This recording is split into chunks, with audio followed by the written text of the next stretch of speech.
5h, 7h. Europe 1, bonjour. Avec votre revue de presse internationale à 7h moins le quart sur Europe 1, nous sommes d'abord au Royaume-Uni. Bonjour Sarah Menahi. Bonjour. Vous êtes à Londres pour Europe 1. Sarah, de quoi parle la presse britannique ce matin ? De la flambée du prix du timbre à l'approche des fêtes de Noël. Le quotidien The Telegraph relaie même cette étude surprenante qui révèle que l'envoi en Grande-Bretagne d'une lettre provenant de certains pays d'Europe coûte aujourd'hui 2 fois moins cher que l'envoi depuis la Grande-Bretagne. Alors le Guardian explique que c'est à cause du prix du timbre qui est passé récemment à 1,98 € l'unité.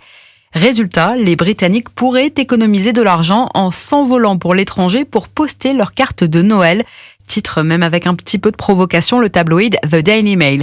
Enfin, pour le très sérieux journal The Times qui a fait ses calculs, l'envoi de 100 cartes de Noël depuis la Bulgarie, le Portugal, l'Italie, la Serbie, mais même l'Allemagne, reviendrait moins cher aux Britanniques, y compris en payant un vol aller-retour vers ces destinations-là. Partons maintenant chez le voisin irlandais, Clémence Pénard. Vous êtes à Dublin pour Europe 1. Les gros titres de la presse en Irlande. Un écolier sur 20 serait autiste, titre The Irish Times. Les dernières estimations indiquent un taux de prévalence de 3,4% chez les écoliers irlandais. Une augmentation significative par rapport à l'estimation d'1,6% 4 ans plus tôt, précise ART. Cette montée en flèche de l'autisme a suscité une série d'affirmations infondées selon lesquelles les vaccins pourraient être en jeu, mais il s'agit plutôt d'une amélioration des diagnostics. L'Irlande a ainsi le taux le plus élevé en Europe de diagnostic d'autisme chez les enfants.